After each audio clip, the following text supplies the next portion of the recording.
Welcome back to another Pokemon What If Wednesday, where every Wednesday morning we go through last week's investing and collecting questions, where your guys' questions will actually be featured in the video, and one person's question will help me make the thumbnail every single week. So please drop your questions down below for a chance to be in next week's video, and if I did comment you saying great question, I might use this and I didn't, please put that same question down below and put repeat question, it'll get moved to the top.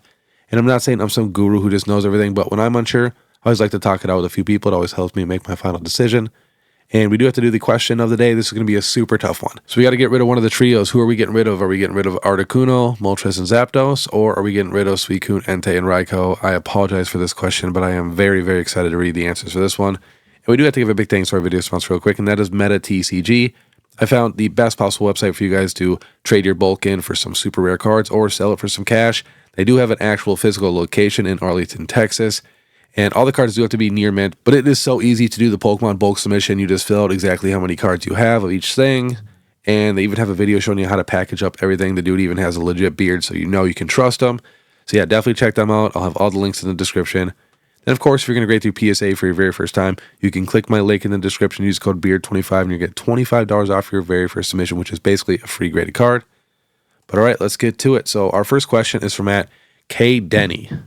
Sealed Pokemon items from 10, 15, 20 years ago were being opened and not being kept in sealed collections, meaning they are very scarce, hence how expensive they are. I don't see any modern products reaching the heights that those products are in the same 10, 15, 20 years, as a lot more is being printed and most collectors are keeping some sealed in their collection. What are your thoughts? Agree or disagree?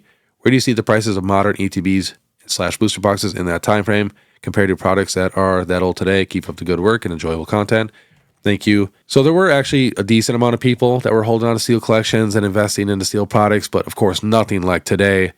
But the big thing is we have modern stuff, which I want to show you here in a second, that is doing really, really good. You got to think about it like this. All these newer people in the hobby, they don't care about black and white and, even some X and Y stuff. Like, they don't care about the old stuff like that because they weren't here. They don't care. And honestly, the arts now are superior to the older arts, even though I do like a lot of the older cards better. But I mean, it's hard to beat a special illustration rare or, an illustration rare versus, just a full art. So totally understandable for that. But let's check out some boxes here. We got Team Up Booster Box. This is from 2019. So now 7 years old. Last sold is $11,000. Now Team Up was not printed a ton, but still we got Cosmic Eclipse Booster Box. This was printed a decent amount. Last sold $3,500. And again, like 6 years old. We got Evolving Skies. This was just in the Sword and Shield era, and we're sitting at about $2,600. Even the Fusion Strike Booster Box sitting at $1,000. Again, not that old. And even 151 Pokemon Center ETB is now over $1,000. This is like 2 years old. And even Destined Rivals, this thing's like 6 months, 8 months old, and we're sitting at a $500 booster box. And it's already beaten us a lot of stuff from Sword and Shield era. So it really depends on the set. But I do agree there is way more people holding on to sealed products and sealed investments and stuff like that. But I'm telling you, so many of those people are going to open that stuff up a year from now or sell it way too early. No one just keeps everything for 20 years and then we all sell it at the exact same time and then nothing moves. I know so many people that have started sealed collections that are my buddies and stuff that just get drunk one night and just open up everything. Like, I see it all the time. So I really do think a lot of this stuff will do really good. Normally, this stuff does not move this fast. Even in the Sun and Moon era, stuff like that, it would take a while for ETBs and booster boxes to move up. Now it's just crazy, and it's not going to be like this forever, I don't think. And like I said, it really depends on the set. If we get a few bad sets in a row, I mean, it could take 3, 4, 5 years for that set to move, which was completely normal back then. Now, I mean, stuff's just going crazy, especially if it's crazy sets. And honestly, I've been hearing the exact same thing when I first started collecting sealed products. It's just all modern crap. They're going to reprint it forever and it's never going to be worth any money. I heard it in black and white. I heard it in X and Y. I heard it in Sun and Moon. I heard it in Sword and Shield. And I heard it, in the Mega Evolution era. Even the new Mega Charizard X UPC. It was crazy. I had like straight up deja vu of everybody saying this box is not going to go up in price forever. They're going to be reprinting it forever. And it was around for like a month. And now it's already up to like $180. And almost the exact same thing happened with the Sword and Shield Charizard UPC, just not quite as quick. But everybody's like, oh, it's just sitting around forever. They printed so many of them, it'll never be worth any money. And now it's like a $500 UPC. Now, I do think it really depends on the set, like I said 5 times now, and the products too. you know, if you got some crappy sets of not the best products, that might not be the smartest pickup or investment or anything like that. It's much safer to get, you know, booster boxes, Pokemon Center ETBs, ETBs, UPCs, and then I even like sleeve boosters if you really can't afford a ton of stuff. If you can find a couple sleeve boosters here and there, very good pickups, and they're super, super easy to sell. I see them sell constantly at card shows because people can afford a $100 sleeve booster of like a crazy old set, but they're not going to drop 3, 4, 5, 6, 7 grand on a booster box. So those work really good. I see people selling the team up sleeve boosters constantly. But yeah, I am not super worried at all. Even though there's a ton more people holding on to steel products, there's just as many more people opening up the products, probably even more. And then another big thing too, and this is why since I very first started my channel, I always preach, you know, get it at the absolute bottom. You know, I know everybody's, you know, there's all these new channels that are saying MSRP constantly, but I've been saying it since I first started my channel. Always try to get it as cheap as you can because that's the safest thing you could possibly do. You know, if you can get the booster boxes at 160, you really do not have to worry about ever really losing money. I know that's easier said than done, especially now. But yeah, if you can just be smart and, you know, lock in these Pokemon Center pre-orders. Remember, it's super easy to tell when they're going to drop these Pokemon Center pre-orders for the new sets. The day you see all of the new products all over social media, when you can see what the ETB looks like, what the booster box looks like, you know, the sleeve boosters, all that stuff, you can see the ETB promo. Just know it's going to drop on the Pokemon Center the very next day. Every single one of these notify things, that's also what they use too. So when you see it everywhere, just be ready that next morning at like 9 o'clock. I even set alarms for like 9:30, you know, 10 a.m., you know, 10:30, stuff like that when I know it's going to drop. And I literally have never missed a drop on the Pokemon Center website. And, you know, I'm super, super busy. I'm usually recording or with my daughter and stuff in the morning. I know a lot of people have to work, but if you just set those little alarms so you can just check, you at least have a decent chance of getting some of these pre-orders. So yeah, I am honestly not worried at all because I always try to get at the bottom and I'm trying to get the best products possible. And I know I'm going to be here forever. So yeah, not too worried. Good question though. Next is from Rick Rips. Good morning, our bearded Oracle of the North. What are your thoughts on the non-Pokemon Center Prismatic ETB Eevee promo in a PSA 10? Pick up or wait? Thank you for imparting your infinite wisdom upon us lesser bearded peasants. That is hilarious. So, great pickup. I love the Pokemon Center ETB promos no matter what it is, but we're talking an Eevee with prismatic evolutions, and I actually like this Eevee more than the Twilight Masquerade one, because I love how there's a Pikachu in here. Like, there's a lot of detail going on in the background, little Eevee picture, portrait, but this card was at $329 on release, dropped down to $51, went back up to $165, and right now it's about $80. We got a PSA 10 for $404 for the Pokemon Center one, but yeah, most of the sales are between $77 to $100. That's not bad at all. You got to think, when these ETBs get crazy, crazy expensive and they will not be reprinted anymore, these cards just go up in price. But yeah, super good pickup. Next is from @979 Collects. Hey Beard, I'm thinking about selling my Mario and Luigi PSA 10s. Do you think prices can keep climbing or in the future I can get them for cheaper again? Thanks. So in my opinion, I think these are some of the most special cards we've ever gotten in Pokemon. To do a collab with Mario and Pikachu might be the craziest thing Pokemon has ever done if you truly, truly think about it. But the cards do just keep going up in price. We got the Mario here. That sold $21K, $20K before that, $16K. We got one high one at $24K. And then if we scroll down a little bit more to like the end of 2025, there's $13, $14, $15, $16. So it is going up like crazy. So if it were up to me, I would hold on to them unless you need the money, of course, and sell them immediately. But I think there's a very good chance that these cards keep climbing, especially we keep getting crazier and crazier Pokemon sales.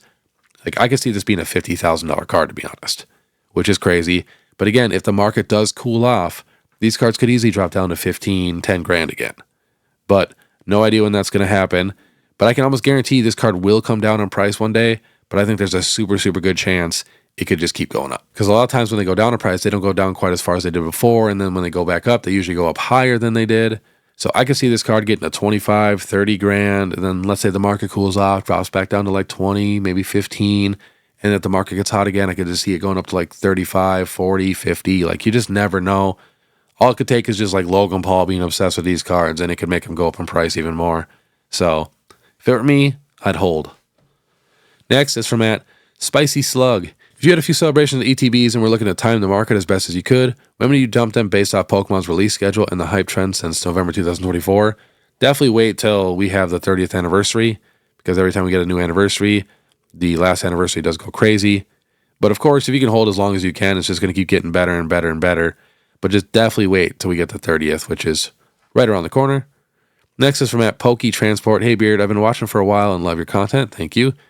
Question, I know sealed is always the way to go. However, through watching your Falling Fridays, the top cards, seems from Scarlet and Violet sets, have had a pretty large dip. Personally, I don't think they would go much lower, and I'm thinking it's a good time to start buying them. Thoughts? So it is actually a great time to start picking those cards up. You know, I always say buy cards in the dip, but if we're talking just purely investment-wise, just know cards constantly go up and down, up and down. You know, if the market really, really cools off, those cards can drop a lot further. But, you know, if the market does pick back up, they can, of course, shoot right back up. But I always say if you want some cards and they were $500 and now they're $300, that is a great time to pick up some cards for sure. All right, next question is from the Pokemon Center. Hi, Mr. Beard. I recently became a stay-at-home mom, so our budget has become a lot smaller for me to attribute to my hobby of collecting. I want to find a way to make a little bit of money to be able to continue to enjoy collecting Pokemon. I know you have said to buy collections or gradable cards and grade and sell, but whenever I have gone to shows, there aren't any that are gradable because I imagine vendors do that themselves. I tried to look on eBay and haven't had a lot of luck unless they are charging way higher than market, but I don't want to buy that high unless I see it in person. Please help me with some ideas. Honestly, your best idea, go vend. You know, just maybe even take your kid and go vend for the day on a nice Saturday or Sunday, and you just spend the day selling Pokemon cards and buying collections at 75, 80%. And there you go. You're going to start making a little side hustle, and it's a fun thing to do with your kids. I promise you. I see a lot of vendors with their kids. My daughter's only 2, so she doesn't care yet, but I see a lot of kids get really into it, and it's a blast. So that would probably be your best option. Otherwise, just know if it is a good seller on eBay, and there's a lot of people bidding on that, you don't really have to worry. And you can always ask for more pictures too. Don't be afraid to do that. Of course, half of the people are going to ignore you, but the good sellers will at least hit you up and, you know, probably send you a couple more pics, especially if it is a good sized lot or anything like that. And then for vendors, it is tough. But when you're at a show and you see a vendor who is just buying a collection like right then and there, you can kind of swoop in and just be like, oh, you know, can I check those cards out that you just picked up? And you might be able to get a couple really clean cards that they might not have really checked out yet. Because a lot of vendors are super busy and they do not have, you know, a ton of time to sit and inspect every single card and price out every single card that they just bought. You know, when I buy a big collection, I usually just grab the stack and I just put it to the side.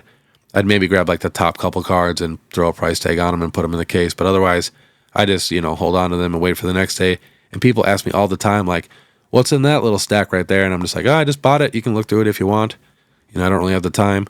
So that happens a ton. And I've actually done that quite a bit, and I've gotten a lot of clean cards that way. But good luck.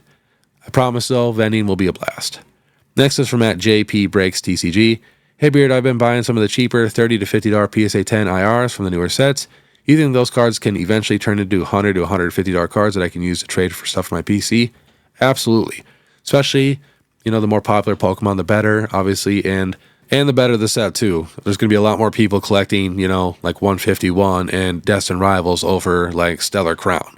Because there's not going to be that many people who are going to do, like, a full master set of Stellar Crown in 10s. But there's going to be a lot more people that are collecting their favorite Pokemons in 10s or sets like 151 or Destined Rivals or Prismatic Evolutions or whatever it is. So, yeah, very, very good pickup. Especially there are some sets that have much tougher pop reports than others. You know, the earlier Scarlet and Violet sets, you know, that would be a very solid pickup. A lot of the IRs from Black Bolt and White Flare looks like they're having some pretty tough pop reports. But all right, next is from Remy Collects. Hello, Lord Beard. Question for you. What do you think happens after the 30th anniversary? No more hype event to look forward to, no pocket release to drive interest to the physical cards, and a new generation which collectors tend to really dislike for some reason. I almost use this as the thumbnail because it was a super good question. And yeah, we just got to wait and see what Pokemon does. I'm going to guess they're going to do something crazy. And I have a feeling they're going to finally start learning that a lot of people do not like the newest generation right away, especially when they kind of force it down our throats. Because if you look at the Scarlet and Violet era, I mean, all those first few sets, it was almost pure Generation 9 Pokemon. They sprinkled a few older Pokemon in there, but it was just pure Gen 9. And that honestly made the market cool off a lot. So yeah, I really don't know. I have a feeling Pokemon will have something crazy up their sleeve this time, though. And then, yeah, I just hope they do a good variety for the sets. And another thing, too, that I mentioned that I really feel like will help a ton of people appreciate the newer Pokemon, and this is what I do for every new generation game. I only collect the new gen Pokemon. So when Gen 10 comes out, and and you buy the game, you can play the whole game, but only collect the Generation 10 Pokemon. It really forces you to appreciate them, and I promise you'll find like your top 5 favorite. And then what's cool about that is you can always replay the game and then use your older Pokemon that you've used for the last 25 years. So it's a good way to kind of play the game twice, and you'll learn all the new Pokemon, and I promise you'll at least have a couple you'll love. I really feel like if everybody did that, a lot more people would appreciate the newest generation. But yeah, I don't get the hate when a new gen comes out and everybody just rips on the Pokemon. There's terrible Pokemon for every single generation, going all the way to Gen 1. I mean, we got floating Pokeballs. We got a Seal that is named Seal. I mean, there's a bunch of stuff. No hate for them. I do enjoy those Pokemon. But, I mean, every generation has some crazy Pokemon. So I get super excited. Honestly, it's the most excited I get for Pokemon is when we get a new generation, because it really is nostalgic to me. Like when Generation 2 came out, and all those new Pokemon came out after being, obsessed with Gen 1. That's why Gen 2 is my favorite, actually, because it was just so special to me to see all these new Pokemon and all these new regions and stuff. It was just crazy. So yeah, we just got to wait and see what Pokemon does. Next is from @ManVeer Hey, I just did a show in London and Birmingham, England one, not US one, and fellow vendors talked about you. I am honored. Now that you pay the high cost of internal flights in US, can't you pay a little more to be a vendor at a show in England? It would also boost your views and profile, etc. Me and my brother and cousins watch you weekly. Take care, Beard. Thank you so much. I'm waiting for an invite. I usually like to wait for an invite. I don't really hit up a lot of shows. A lot of shows are starting to hit me up. So if you guys know anybody in England who runs some shows, tell them to hit me up and maybe we can set something up. Next is from @Kyle of White, a member. A question from me and a little negative, but trying to find a positive on it. There's been a huge increase in theft in the hobby in recent months. What advice can you give to protect your collection? If that answer can be split into different requirements for value under 10K, under 50K, over 100K maybe. Also, is Collectr just free advertising to thieves? So you can always, set your collection to private on Collectr if you are worried at all. Now for me, I got the storage unit, and that's where I keep pretty much 90% of all my stuff. I'm very paranoid about fires, actually a lot more than theft, because there's just so many house fires. If you actually look up the data, it's terrifying. And there's very rarely fires in, storage units. So that was one of the main reasons why I got it. But yeah, definitely be careful. Don't just post your address everywhere. I'm very paranoid about that. And, I got a P.O. box, but it honestly is not that hard to find someone's address, which does suck. But that's why I don't keep, most of my stuff here. The most expensive steel product that I have here is probably my Unified Minds booster box. And it was just the extra one that didn't fit in the tote. Same with a couple of the ETBs.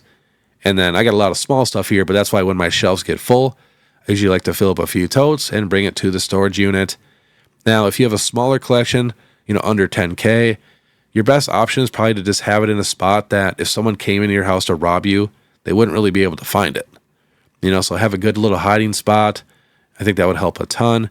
And that's where investing into booster boxes and Pokemon Center ETB smaller stuff does help. Because if you have giant collections boxes everywhere, it's just going to be impossible to find. But if you have 20 booster boxes, that's not that tough to, store in a nice, safe location.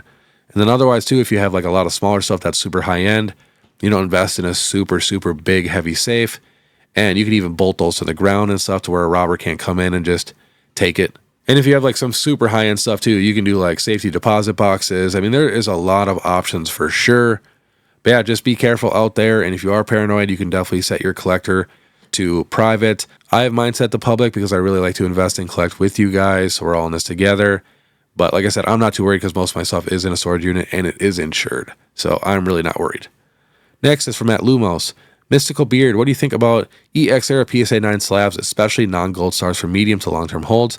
I think Mew, Rayquaza, Dragonite EX, beautiful artwork and during a low pop era. In same ways, there is risk to holding these graded cards when the popularity for TCG was at a low. Then again, there is such less pop and so many of these cards look beautiful. I think if you do stick to the more popular guys in PSA 9s, I think they will do very, very solid just because the PSA 10s are going to be so unattainable that a PSA 9 is going to be your best bet. Next is from @Doc Gizmo. What are your thoughts on PSA messing up cards for pop rates? I have a Pikachu EX SIR I sent in, and it was minty, no wear and tear, or dings and corners were all perfect. Came back as a 6, and all 4 corners had slight bends. Thoughts? So that's why I always do like to take really good pictures of my cards before I send them in, so you do have proof. That will help a ton. But I have heard many stories of that. I've never had it personally happen to me. I have had it happen to a buddy multiple times, actually. They sent it to PSA, and they also sent cards through BGS, and he swears the cards are different when he got them back. And I do trust him with my life, so I 100% believe him. I didn't personally see the cards before, but I do trust him, so I know it does happen for sure. You just got to think too, when you're dealing with, you know, hundreds and hundreds and hundreds of employees, there's going to be some bad employees, and I could see some employees swapping some cards. I mean, we see the theft constantly now. Just because you work for PSA doesn't mean you wouldn't possibly steal a card or two or do a little swap. So I bet that's what's happening. I don't think PSA is like purposely bending people's cards to have low pops. I don't think they care that much. But right, next up from Matt, Dad24. When it comes to grading and you have the funds, is it worth getting everything graded that you believe will be a PSA 10? Any and all full arts, illustration rares, and special illustration rares? This is also almost the thumbnail question. That's the toughest part of my What If Wednesday questions is you got to think I screenshot like 100 questions, and then I got to get that down to like 20 questions, and then I got to make sure I add as many repeat questions as possible. So I got to delete 80 questions, and then I got to figure out which question is going to make the best thumbnail, which is usually like, you know, I'll have like 5 questions that I really, really like, and then I have to sit there for a couple hours and really think about which one would do the best thumbnail-wise and clickability-wise. So this was definitely up there. This was actually my second choice. But honestly, definitely you can grade the illustration rares and special illustration rares. Just be confident if it is a, you know, let's say not a super popular illustration rare, like not a super popular Pokemon, just be extra confident that those are going to be 10s. If you're kind of iffy on it, don't even send it. And then if we are talking like full arts or anything like that, definitely stick with the more popular Pokemon also. That's going to be your best bet. But I would not grade a ton of full arts. But I mean, if we're talking like Charizard, Mewtwo, stuff like that, that might be worth it to grade. Because like I mentioned earlier too, there's not going to be that many people randomly collecting or master setting these average sets in PSA 10s. But there will be people who want to collect all the Mewtwo cards in a PSA 10 or every Destined Rivals card in a PSA 10. So definitely stick with those. Next is from at T Pokepolls. A friend and I are going to start vending, and I was wondering how realistic is it to make a living off of just vending at card shows? Would you be able to do it full time if you didn't have the YouTube income to accompany it? So yeah, if you take it dead serious, you can definitely make a ton of money vending. But I'm talking you need to be dead serious. You need to be looking for collections every single day. You need to be looking for good deals constantly. You need to be having cards getting graded constantly. Like, it is a ton of work because you could honestly do shows every weekend. I know there's a ton of shows where they have like a Saturday show and 30 miles away, another shop is having like a Sunday show. Like, you got to really hustle. I promise if you do that for 6 months straight, doing as many card shows as you possibly can, getting everything graded, buying a ton of collections, I mean, you'll be shocked of how much money you have made in the last 6 months. So definitely possible. It's just all up to you and how hard you want to work. And last question is from at Mickey Freeze. Oh, Bearded Pokemaster, would you do this trade? I trade Evolving Skies booster box for an XY Evolutions plus 500 cash. I don't think I would do that. Evolving Skies is literally 1,000,000 times better than XY Evolutions. And also XY Evolutions is one of the most printed sets ever. I can almost guarantee you that XY Evolutions is in more collection boxes than any other set we've ever gotten. Like, that's just how much XY Evolutions they printed. They just could not give this stuff away. But yeah, definitely do not do that. But all right, that was today's Pokemon What If Wednesday. If you guys like this content and you guys want to stay ahead of the market, please make sure you subscribe, hit that notification bell, leave a like and comment. And if you guys want to support more, you guys can hit up my Instagram, my TikTok, Facebook, YouTube membership, all that. You guys know what to do. You guys are the absolute best. But all right, I want you guys to have a great day. And if you guys want to watch my last Market Monday, which I actually recorded when I was in Kansas City because I was vending, I never miss a video. Click this one here. A lot of stuff is going crazy. But all right, we'll see you next time.